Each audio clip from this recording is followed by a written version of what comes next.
নমস্কার, 221B Harrison road থেকে বলছি আমি সুমিতেন্দ্র, আর আমার সাথে রয়েছে প্রত্যয়। কেমন আছেন সবাই? কমেন্টস পড়ে বুঝতে পারছি যে মুম্বাই ছাড়া বাকিরা যে যেখান থেকে শুনছেন সব জায়গাতেই খুব ঠান্ডা পড়েছে। আর এই ঠান্ডায় একটা গরম গরম চপের সাথে গরম গরম ভূতের গল্প, আহা!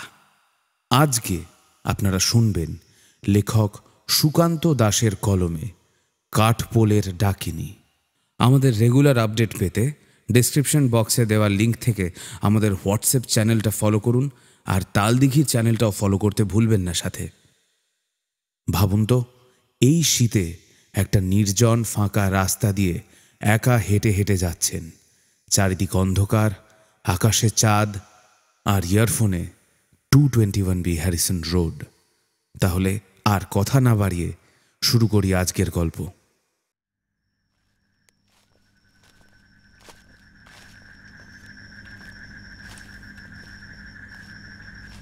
অনেকক্ষণ ধরেই হেঁটে চলেছি। যে পথে হেঁটে চলেছি সেটা আমার অচেনা কোনো পথ নয়, তবে বহুদিন পর এখানে আসছি। আসলে আটকুল আমার নিজের গ্রাম হলেও আমি থাকি উত্তর কলকাতায় বছর 4 হলো। মাঝে মাঝে এখানে আসতে হতো মায়ের জন্য। তারপর 2 বছর আগে যখন মা মারা গেল, তারপর থেকে আটকুল আমায় কোনোদিনই টানেনি। মনের মধ্যে থেকে গ্রামের সমস্ত স্মৃতি যেন এক মুহূর্তেই বিসর্জন দিয়ে দিয়েছিলাম। তারপর টানা 2 বছর কলকাতা ছেড়ে আর অন্য কোথাও যাইনি। একটু কষ্ট করেই কলকাতাতেই একটা ছোট্ট 2 কামরার ভাড়া নিজের জন্য জুটিয়ে ফেলেছিলাম। মনে মনে ভেবেছিলাম কখনোই আর আটকুলে পা রাখবো না। আর এখানে পা রাখার জন্য আছেটাই বাকি। বাবা মা দুজনে কেউই তো আর বেঁচে নেই। ছিল এক কাকা আর তার পরিবার। তারা নিজেদেরটাই নিজেরা বুঝে নিয়েছিল, তাই আমার আর এখানে আসার প্রয়োজন পড়েনি। তবে এবার যখন কাকা আমাদের জমিটা বিক্রি করার কথা ভেবেছে, তখন তো আমায় আসতেই হলো। তাই 2 দিনের ছুটি নিয়ে আটকুলে এসে পড়লাম। মনস্থির করেই বাড়ি থেকে বেরিয়েছিলাম। বিকেলের মধ্যে এখানে পৌঁছে যাওয়ার কথা, কিন্তু মাঝ পথে ট্রেনটা এমন বিগড়ালো যে গোবিন্দপুর নামতেই সন্ধ্যা হয়ে গেল। চাইলেই স্টেশন থেকে একটা ভ্যান ধরে নিতে পারতাম, কিন্তু কি মনে হলো, তাছাড়া হাঁটা পথে তো এখান থেকে আটকুল মাত্র ঘণ্টাখানেক। গ্রামের দিকে অনেকদিন আসা হয়নি, তাই স্টেশন থেকে হাঁটতে হাঁটতেই রওনা হয়েছিলাম। 2 বছর এখানে না এলেও পথঘাট কিছু ভুলিনি। আমার পিঠে একটা ছোট্ট ব্যাগ, তার মধ্যে মাত্র 1 দিন থাকার জন্য কয়েকটা টুকিটাকি জিনিসপত্র। হাত ঘড়িটায় সময় দেখে নিয়েছিলাম, রাত প্রায় 8টা বাজে। ঠিকভাবে হাঁটলে 9টার মধ্যে বাড়ি পৌঁছে যাব। স্টেশন থেকে অনেকটা হেঁটে এসে বড় রাস্তা পেরিয়ে গ্রামের মাটির পথে পড়তে হয়। সেখান থেকে আরও খানিকটা গিয়ে কাঠপোল বলে একটা জায়গা পড়ে। আটকুল গ্রামে পৌঁছাতে গেলে একটা বড় খাল পড়ে, আর এই কাঠের পুলটা দিয়ে সেটা পেরোতে হয়।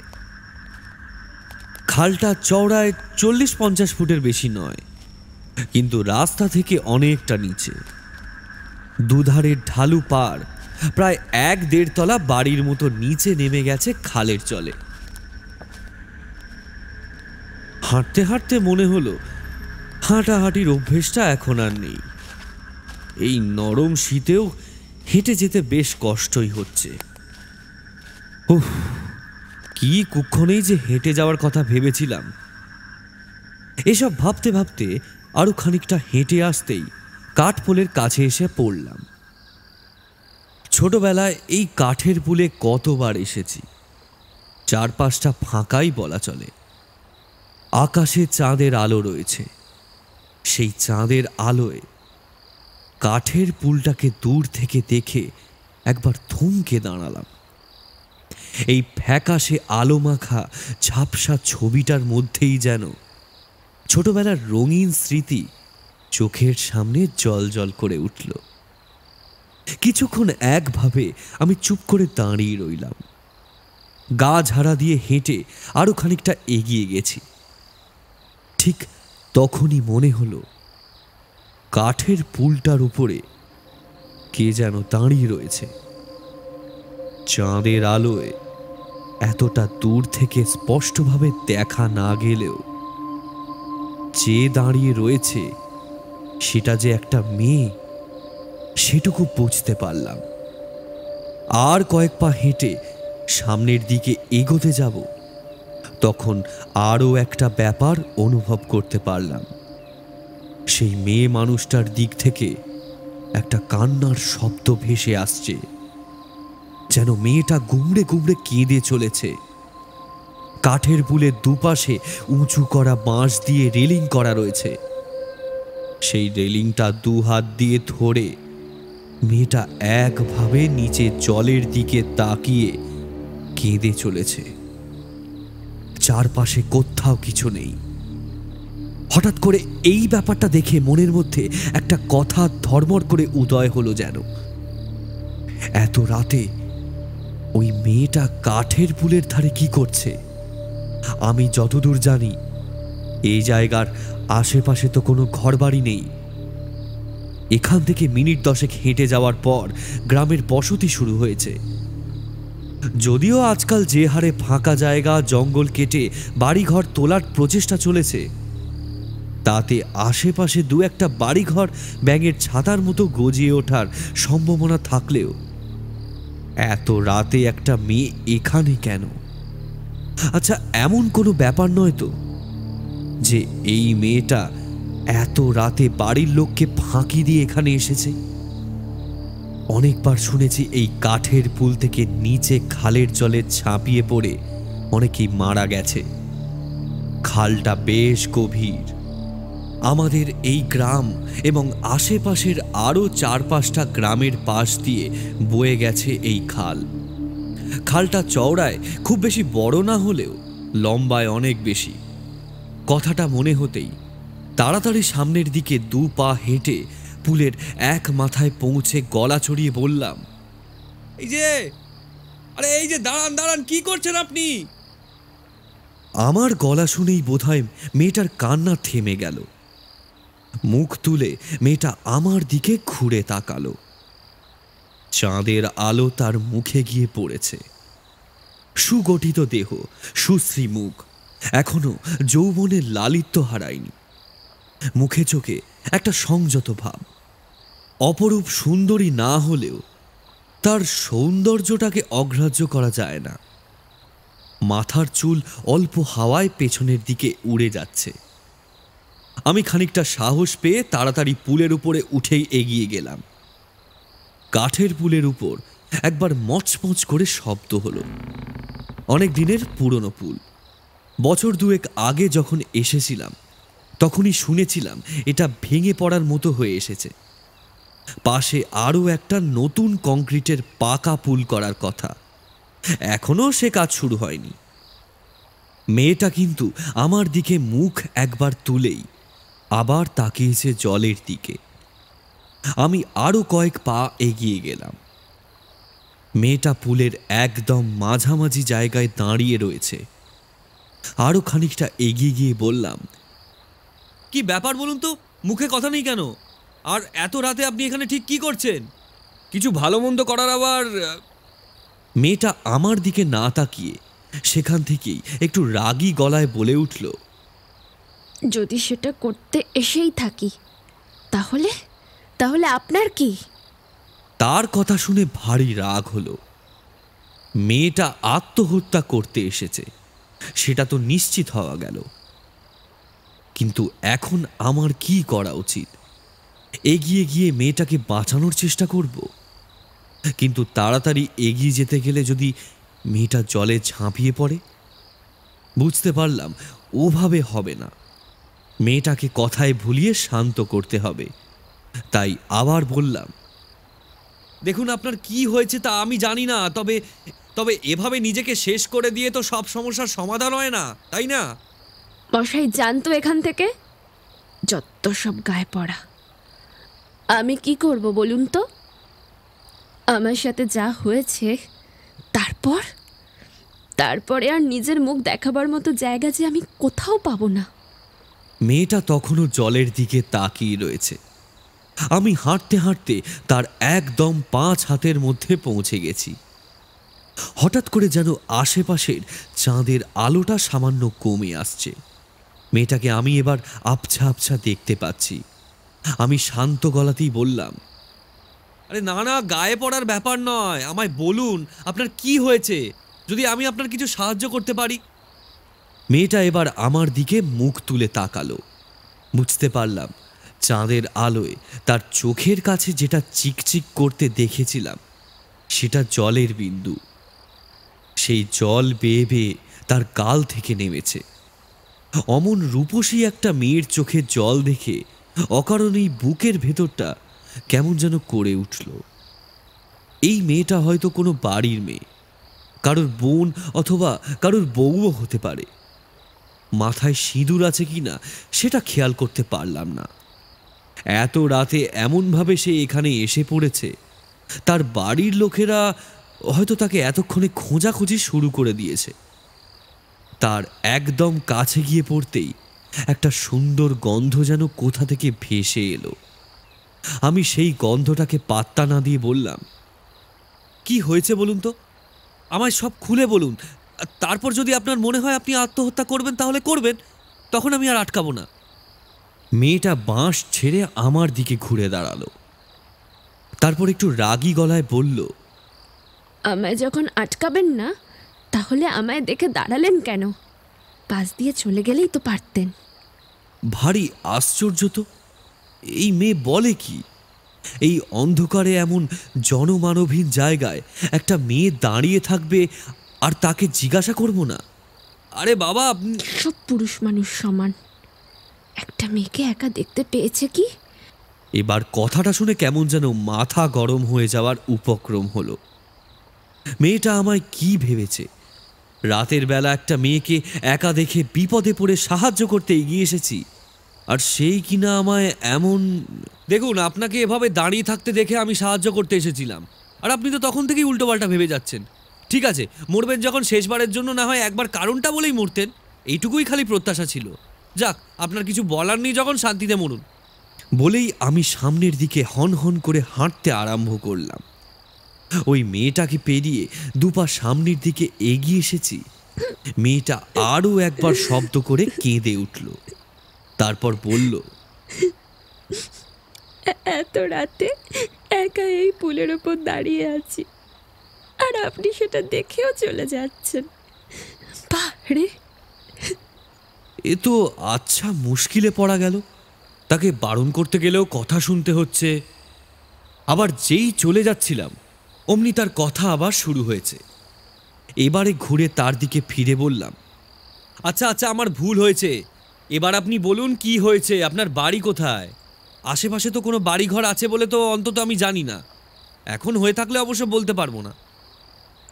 না, এখানে কোনো বাড়ি ঘর নেই। এই জায়গাটা নাকি ভালো নয়। লোকে চেয়েছিল এই জায়গাটায় বাড়িঘর করতে, কিন্তু কি সব নাকি দেখা যায় এখানে। আমি এই গ্রামে থাকি না, আমি থাকি পাশের গ্রাম বালুচরে।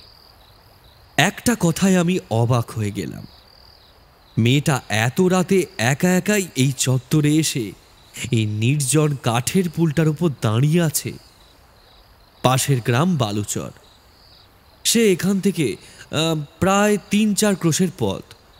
তার মানে মেয়েটা নিশ্চয়ই মরিয়া হয়ে পড়েছে তার বাড়ির লোককে ফাঁকি দিয়ে পালিয়ে আসার জন্য। হয়তো সত্যি সত্যি সে আত্মহত্যা করতে চায়। আমি প্রশ্ন করলাম, আচ্ছা আপনার সমস্যাটা কি, যদি একটু খুলে বলেন? পাগল না হলে তো কেউ... কি বলতে চাইছেন? আমি পাগল? মেয়েটার কথায় কেমন একটা অভিমানী সুর ফুটে উঠল। একটু আগে পর্যন্ত কান্নায় তার গলাটা ধরে এসেছিল, কিন্তু হঠাৎ এক লহমায় একটা অভিমান কান্নাটাকে চেপে ধরে ফেলেছে। মেয়েটা বলল, আমার সাথে যা হয়েছে তা আপনি জানলে আর এই কথা বলতে পারতেন না। আর আপনাকেই বা বলবো কেন? আপনি তো নিজেও একটা পুরুষ মানুষ। এবার তার কথাটা শুনে কেমন যেন রাগ চড়ল। মেয়েটা বলতে চাইছেটা কি? বারবার ওই একটা কথাই কেন বলে চলেছে? আমি বললাম, আচ্ছা এত রাতে আপনি এখানে দাঁড়িয়ে রয়েছেন, আর আমি তখন থেকে আপনার সাহায্য করার চেষ্টা করছি, আর আপনি সেই বারবার পুরুষ মানুষ বলে আমায় তাচ্ছিল্য করছেন কেন বলুন তো? কি করেছে পুরুষ মানুষ আপনার? আমি তো আপনাকে এর আগে দেখিনি, তাহলে আপনি আমায় এসব বলছেন কেন? মেয়েটা আর কিছু বলল না। বাঁশটা দু হাতে চেপে ধরে খালের জলের দিকে সামান্য ঝুঁকে পড়ল। আমি চমকে উঠলাম। মেয়েটা করছে কি? জলে লাফিয়ে পড়বে নাকি? তাড়াতাড়ি এগিয়ে গিয়ে তার একটা হাত ধরে ফেললাম। মেয়েটা এক ঝটকায় আমার হাত ছাড়িয়ে সরে গেল। তারপর বলল, এ কি এত রাতে আমায় একা পেয়ে আপনি আমার হাত ধরছেন কেন? সরে যান, সরে যান। আর নিজেকে সামলাতে পারলাম না। দু পা সরে এসে পেছনের দিকে ঘুরে বললাম, এই আপনি থাকুন তো আপনার মতো, শুধু শুধু আমি আপনাকে বাঁচাতে এসে ঝামেলায় পড়লাম। ধুর, যান, আপনি সুইসাইড করতে এসেছিলেন তো যান, ওই খালের জলে ঝাঁপিয়ে পড়ুন। তারপর কাল সকালে যখন আপনার শরীরটা ভেসে উঠবে তখন দেখতে পাবেন। তখন তো আর দেখতে পাবো না, অবশ্য পেতেও পারি যদি। মেয়েটার কথাটা এবার কেমন যেন হাওয়ায় ভর করে ভেসে আসতে থাকে। মেয়েটা তাকিয়ে রয়েছে কাঠের পুলের নিচের কালো জলের দিকে। চাঁদের আলো জলে গিয়ে পড়লেও কেমন যেন জলের মধ্যে একটা কালচে ভাব রয়েই গেছে। আমি পুলের এক ধারের রেলিংয়ের দিকে এগিয়ে গেলাম। তারপর দুটো হাতে একটা বাঁশের উপর রেখে একটু ঝুঁকে তাকালাম নিচের দিকে। অনেক ছোটবেলায় এখানে এসে এভাবেই দুটো হাত বাঁশের কাছে রেখে তারপর নিচের দিকে দেখার চেষ্টা করতাম, কিন্তু পারতাম না। একটু বেশি ঝুঁকে পড়েছিলাম বোধহয়। হঠাৎ করে মনে হলো পিছন থেকে একটা হাত এসে আমায় ধাক্কা দিল, দিয়ে সঙ্গে সঙ্গে আবার ধরে ফেললো। মুহূর্তের মধ্যে আমি কেমন যেন থতমত খেয়ে গেলাম। এই নিচের কালচে জলের মধ্যে গিয়ে পড়ার আশঙ্কা বোধহয় প্রায় বাস্তবে রূপ নিতে চলেছিল। আর একটু হলে পেছনের দিকে তাকিয়ে দেখি সেই মেয়েটা খিলখিল করে হেসে চলেছে। এতক্ষণে সে ধার ছেড়ে একদম মাঝ বরাবর এসে দাঁড়িয়েছে। মুখের সামনে একটা হাত রেখে হাসতে হাসতে শরীরটা অদ্ভুতভাবে সে দোলাচ্ছে। সে এক অদ্ভুত দৃশ্য। মেয়েটা আমার থেকে মাত্র দু হাত পাশে দাঁড়িয়ে রয়েছে। চাঁদের আলোয় তার চোখের কোণে এখনো জল চিকচিক করছে, অথচ মেয়েটা হাসছে। আমি বলে উঠলাম, এটা কি হলো বলুন তো? এভাবে হাসার মানেটা কি? আপনি বললেন না খালের জলে ঝাঁপিয়ে পড়ে সুইসাইড করতে, তাই আপনাকে একটু দেখালাম আর কি। খালের জলে ঝাঁপিয়ে পড়লে কেমন লাগে। শুধু শুধু এত রাতে কেউ আত্মহত্যা করতে আসে বলে আপনার মনে হয়? সবাই ওরকম বলে। সবাই বলে আত্মহত্যা করার পেছনে কোনো একটা কারণ আছে, কিন্তু আত্মহত্যা করলে কি সব কিছু ঠিক হয়ে যাবে? আর যদি তা না হয় আত্মহত্যা করার কি প্রয়োজন আছে আপনি বলুন? সে কথা আপনি বুঝবেন না। আপনার বাড়ি কোথায়? আটকুলে? আমি মাথা নাড়ালাম। মেয়েটা এসে আমার পাশে দাঁড়ালো। তারপর তারপর কেমন একটা অপ্রকৃতিভাবে আমার দিকে তাকিয়ে বলতে লাগলো, আপনার মনে অনেক প্রশ্ন এসে জমা হয়েছে, তাই না? বারবার ভাবছেন আসলে কেন আমি আজ রাতে এখানে এসে পড়েছি, কেনই বা আমি আত্মহত্যা করতে যাচ্ছি। তবে তবে সমস্ত কিছু জানলে আপনি আর আমার কাছে দাঁড়িয়ে থাকবেন না। মেয়েটার কথা শুনে এবার একটা কথা মনে হলো। তাহলে কি মেয়েটার সাথে এমন কিছু হয়েছে যার জন্য মেয়েটা এখানে আর থাকতে পারবে না? কিন্তু যদি সেটাই হয় তাহলে তো মেয়েটা বোধহয় আমার মনের কথা বুঝতে পারল। তাই বলল, তেমন কিছু নয়। আসলে সদরের কলেজ থেকে গ্র্যাজুয়েশনটা পাশ করার পরপরই আমার বাড়ি থেকে বিয়ে দিয়ে দেয়। তবে কথাবার্তা হবার সময় শ্বশুরবাড়ির লোকেরা বলেছিল যে আমায় পড়াশোনা করতে দেবে। আমি চাকরির পরীক্ষার জন্য পড়তে চেয়েছিলাম। বাড়ির লোক বলল ঠিকই, কিন্তু বিয়ের পর আমার স্বামী কিছুতেই এই আয়োজনটা মেনে নিল না। সে যে এতটা বড় সন্দেহবাতিক আর এতটা নীচ মানসিকতা পোষণ করে সেটা আমি আগে বুঝতে পারিনি। বুঝলে কি আর এ ফাঁদে পা দিতাম? প্রথমে চাপা স্বরে কথা কাটাকাটি, তারপর তুল কালাম ঝগড়াঝাটি, শেষে মারধর। আমার স্বামীর এই অত্যাচার দেখেও তার বাড়ির লোক কোনো প্রতিবাদ তো করলই না। উল্টে তারা বিয়ের আগে দেওয়া প্রতিশ্রুতি ভুলে গিয়ে নিজেদের ছেলের সমর্থনে একেবারে ঘুরে গেল। যে লোকগুলো একদিন আমার বাড়ি বয়ে এসে বলেছিল যে আমায় পড়তে দেবে চাকরির পরীক্ষার জন্য, ও বাড়িতে আমার কোনো অসুবিধা হবে না, তারাই এখন নিজেদের ছেলেকে মানিয়ে রাখার জন্য নানাভাবে আমাকেই হয়রানি করতে লাগলো। একদিকে স্বামীর অত্যাচার আর একদিকে শ্বশুরবাড়ির হয়রানি। শেষে একদিন যখন দেখলাম আমার বইগুলোকে জানলা দিয়ে কে যেন পাশের ডোবায় ফেলে দিয়েছে, সেদিন চুপচাপ বেরিয়ে গিয়ে বাপের বাড়িতে ফিরে গেলাম। কিন্তু আসল গল্প তো ওইখানেই। এইসব এত কিছুর মধ্যেই আমি একটা সরকারি চাকরির পরীক্ষায় পাশ করে গেলাম, কিন্তু ফাইনাল লিস্টে নাম বেরোনোর পরেও চাকরির জয়েনিং লেটারখানা এলো না। এদিকে বাপের বাড়িতে এসে তখন বসে আছি। 1 মাস 2 মাস সময় কেটে যাচ্ছে। ও বাড়ি থেকে আমাকে নিতে এসেছিল, কিন্তু আমি যাইনি। আমার বাড়ির লোকই তাদের বলে দিয়েছিল যে মেয়ে এখন যাবে না, একেবারে নতুন চাকরি নিয়ে ও বাড়ি যাবে।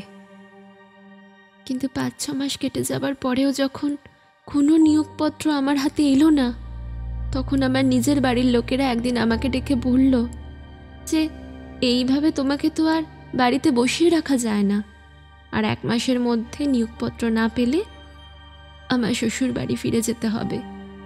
সেটাই নাকি এখন আমার সংসার। যে করেই হোক চাকরি ছাড়া চাকরি নিয়ে আমাকে ওখানেই মানিয়ে নিতে হবে। বুঝতে পারলাম এরাও আমায় ঝেড়ে ফেলতে পারলে বাঁচে, ব্যাস আর কি। তারপর এখানে। আপনি আত্মহত্যা করতে যাবেন কেন? হয়তো আর দিন কয়েক পরেই আপনি চাকরিটা পেয়ে যাবেন। আচ্ছা, কোন দপ্তরে পেয়েছেন বলুন? আমি পরের সপ্তাহে ফিরে গিয়েই খোঁজ নিয়ে দেখব। আমি কলকাতাতেই থাকি, পৌরসভায় চাকরি করি। আপনি আপনি বাড়ি ফিরে যান। যদি অন্য কোথাও যাওয়ার ইচ্ছা থাকে তাহলে আপনি আমাকে বলুন, আমি আপনাকে দিয়ে আসছি। মেয়েটা আমার দিকে তাকিয়ে রইল। তার চোখের কোণে জলটা কখন যেন শুকিয়ে গেছে। একটা ঠান্ডা হাওয়া মাঝে মাঝে ছুটে এসে কাঠের পুলের ওপরে আমাদের দুজনকে ছুঁয়ে যাচ্ছে। চাঁদের আলোটা আবার আগের চেয়ে বাড়তে শুরু করেছে। একবার আকাশের দিকে তাকিয়ে বুঝতে পারলাম অল্প মেঘ জমেছে, তাই এমনটা হচ্ছে। হাত ঘড়িতে তাকিয়ে দেখি রাত 10টা 10। এর মধ্যেই এতটা সময় কেটে গেল। খুব বেশি হলে মিনিট 10-15 আমি এখানে দাঁড়িয়ে। এখান থেকে প্রায় আধ ঘন্টা মতো এখনো হাঁটতে হবে। মেয়েটা কিন্তু আর কিছু বলছে না, একইভাবে খালের জলের দিকে তাকিয়ে রয়েছে। তাই তাকে বললাম, আপনি যদি অন্য কোথাও যেতে চান তাহলে যেতে পারেন, আর যদি তেমন কোথাও যাওয়ার না থাকে তাহলে। বাকি কথাটা আর বলা হলো না। ঝোঁকের মাথায় এমন একটা কথা বলে বসলাম যেটা আমি বলতে চাইলাম না। মেয়েটা কিন্তু একভাবে আমার দিকে তাকিয়ে রইল বেশ কিছুক্ষণ। তারপর আস্তে আস্তে বলল, আপনি নিয়ে যাবেন আমায়? আপনি আমায় নিয়ে যাবেন এখান থেকে আপনার সাথে? মেয়েটার কথাটা যেন আমার কান ছুঁয়ে গেল। আমি অবাক হয়ে তাকিয়ে রইলাম তার দিকে। মেয়েটাকে আমি চিনি না, কখনো দেখিনি। মেয়েটার সাথে আজ এই রাতে এই পুরনো কাঠপোলের ওপর মেয়েটার সাথে আমার প্রথম দেখা। কিন্তু আমি যদি এই মেয়েটাকে নিয়ে যাই, তাহলে তাকে নিয়ে আমি রাখবই বা কোথায়? তাহলে কি আমাকেই ওর সাথে চলে যেতে হবে? মেয়েটা আবার অন্য পাশের বাঁশের রেলিং ধরে দাঁড়িয়েছে। ততক্ষণে আমি সেখানেই দাঁড়িয়ে নিচে খালের কালো জলের দিকে তাকিয়ে রয়েছি। ইচ্ছে করছে এখনই যেন ঝাঁপ দিয়ে সেই কালো জলের অতলে হারিয়ে যাই। এই অজানা অচেনা গ্রামের মেয়েটা অল্প সময়ের মধ্যে আমার যেন কত চেনা হয়ে উঠেছে। এই মেয়েটার মনের মধ্যে জমে থাকা একটা হতাশা, একটা কষ্ট, অভিমান, সবকিছু কেমন চেনা হয়ে উঠেছে আমার কাছে। মেয়েটা যদি খালের জলে ঝাঁপ দিয়ে আত্মহত্যা করে, তাহলে আমার আর এখানে দাঁড়িয়ে থেকে লাভ কি? আমিও ঝাঁপ দিয়ে দেব। চলুন, দেখছেন কি, একেবারে ঝাঁপিয়ে পড়ি। মনে হচ্ছে সত্যি সত্যি মেয়েটার মাথায় কিছু গন্ডগোল আছে। আমি সামাল দেওয়ার জন্য বললাম, কি দরকার, চলুন এই পুল থেকে নেমে দাঁড়াই। আমি তো আছি, যেখানে আপনি যাবেন আমি পৌঁছে দেব। সেদিন যদি তোমার মতো কেউ এসে পড়তো, তাহলে হয়তো আমার চরম সর্বনাশটা হতো না। কথাটা শুনতে শুনতে আমি চমকে উঠলাম। এসব কি বলে চলেছে মেয়েটা? আর আর মেয়েটার গলার স্বর কেমন বদলে যাচ্ছে না? সেদিন সেদিন মানে কি? সেদিন বলল কেন? সেদিন কেন এলে না তুমি? কেন এলে না? কেন এলে না তুমি? আমি চাঁদের আলোয় আস্তে আস্তে তার দিকে ঘুরে তাকাতেই দেখতে পেলাম সেই মেয়েটা এখন পেছনের দিকে ঘুরে দাঁড়িয়ে রয়েছে। কিন্তু এ কি? এটা কি দেখছি আমি? আমার সামনে যে দাঁড়িয়ে রয়েছে সে কোনোভাবেই একটা মেয়ে হতে পারে না। সেই মিষ্টি মাদক গন্ধর জায়গায় একটা পচা গলা দুর্গন্ধ চারপাশে ছড়িয়ে পড়েছে। আমার সামনে যে দাঁড়িয়ে রয়েছে তার গোটা শরীরটা যেন পচে গলে গেছে। তার মাথার লম্বা চুল ভিজে লেগে গিয়েছে তার সারা গায়ে, সোজা হয়ে এসে পড়েছে কোমরের কাছ পর্যন্ত। শরীরটা কেমন যেন অদ্ভুত ভয়ঙ্কর মনে হচ্ছে, কেমন অস্বাভাবিক, কেমন যেন জীবিত জগতের ঠিক বাইরে। তার গলাটা আগের মতো শান্ত নয়, কর্কশ স্বরে সে বলে চলেছে, সেদিন তুমি কেন এলে না? সেদিন যদি তুমি আসতে, তাহলে আমি তোমার সাথে এখান থেকে পালিয়ে যেতে পারতাম।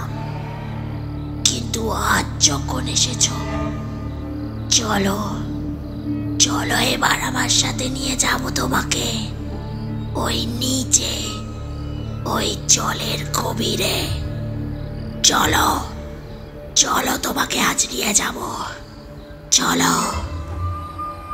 কথাটা বলে সে আমার দিকে ঘুরে তাকালো। আমার তখন আর কথা বলার মতন শক্তি নেই। পা দুটো যেন কেঁপে গেল একবার।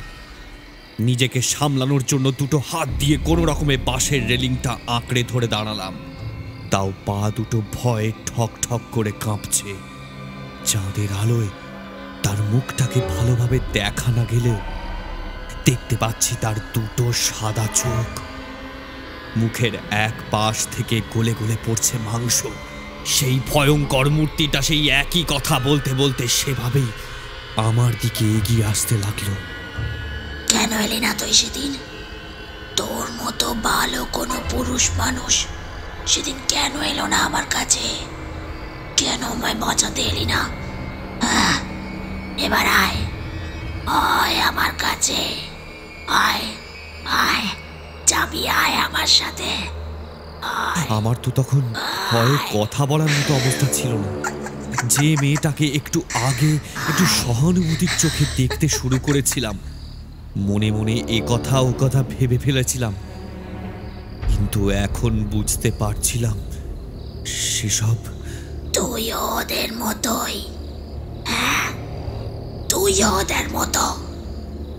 তোকেও আমি ছাড়বো না, তোকেও না।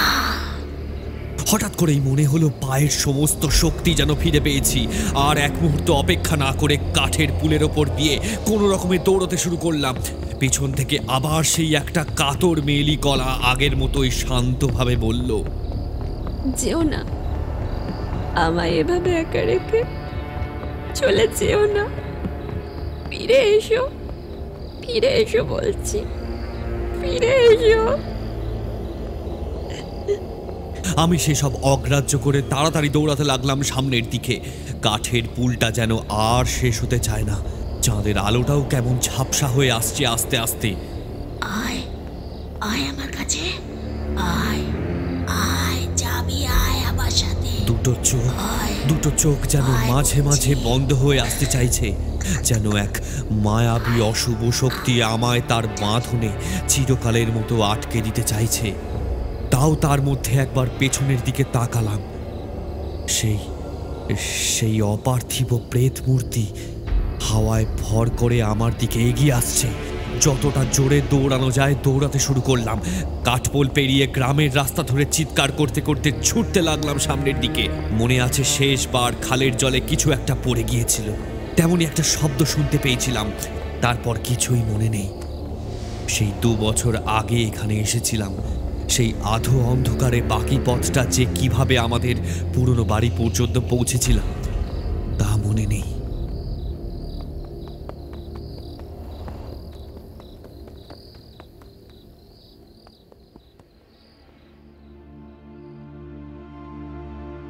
আটকুল থেকে ফিরে এসেছি অনেক দিন হয়ে গেছে। সেদিন নাকি কাকার ঘরের দরজায় ধাক্কা দিতে দিতে চেঁচাতে চেঁচাতেই জ্ঞান হারিয়েছিলাম। সেদিন রাতে কাকাকে সব কথা খুলে বলেছিলাম। সব কথা শুনে কাকা কিন্তু ভীষণ ভয় পেয়ে গিয়েছিল।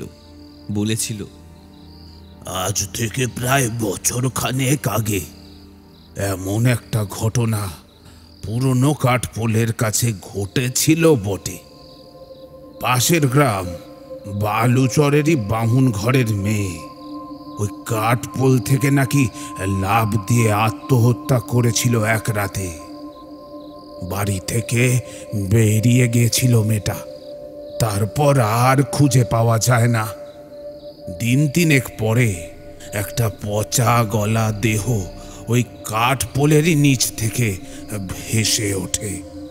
আসলে পোলের ওপর থেকে ঝাঁপ দিয়ে জলের তলায় ওই পোলেরই কাঠের খুঁটিতে কাপড় আটকে গেছিল, তাই প্রথমটায় বোঝা যায়নি। কিন্তু কিন্তু একটা কথা বল, তুই কাঠের পোলটা পেরিয়ে এলি কি করে? কেন, তোমরা সবাই যেভাবে আসো সেভাবেই এসেছি। কাকা আমায় নিয়ে পরদিন সকালে সেই পুরনো কাঠপোলের কাছে গেল, আর আমি অবাক চোখে দেখলাম সরু অথচ গভীর খালটার ওপর এক কাঠের পোলের ভাঙাচোরা কঙ্কালের পাশে তৈরি হয়েছে একটা কংক্রিটের নতুন পাকাপোক্ত কালভার্ট বা ছোট্ট পুল। আর পুরনো কাঠপোলটার কিছুই নেই, একটা কঙ্কালের মতো হাড়গোড় বের করা জীর্ণ কাঠামো কেবল দাঁড়িয়ে রয়েছে এখনো। না আছে তার বাঁশের রেলিং, ফোকলা দাঁতের পাটির মতো মোটা কাঠের পাটাতন পাতা পুলটা যেন নির্লজ্জের মতো আমার হতবুদ্ধিতার উপহাস করছে। বেশিরভাগ তক্তাগুলোর ফাঁক দিয়ে নিচের খালের জল দেখা যাচ্ছে। এখান দিয়ে কোনো সাধারণ মানুষের পক্ষে কোনো মতেই যাতায়াত করা সম্ভব নয়।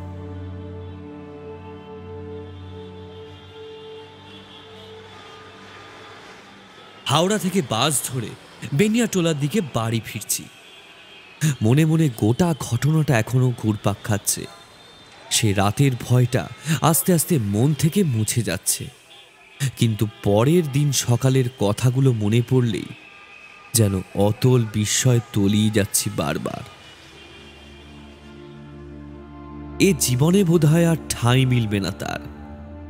ঘটনার অভিঘাত কাটিয়ে উঠতে উঠতে ওখানকার আর কোনো বৈষয়িক কাজকর্ম করা হয়ে ওঠেনি। আমি আনমনা ভাবে জানালার ধারে বসে আছি। বাসটা চলছে হাওড়া ব্রিজের উপর দিয়ে। ফুটপাতে কত মানুষের ভিড়, কেউ কাউকে চেনে না, কেউ কারোর দিকে তাকিয়ে নেই। পলকে শয়ে শয়ে লোক পেরিয়ে যাচ্ছে। তার মাঝে এক পলকের জন্য চোখে পড়ল একটা সুগঠিত দেহ, সুশ্রী মুখ, দুটো চোখ একেবারে রাস্তার ধারে স্থির দাঁড়িয়ে রয়েছে। সামনে দিয়ে উল্টো দিক থেকে একটা বাস ছুটে এলো। ব্যাস, আর কিচ্ছু নেই।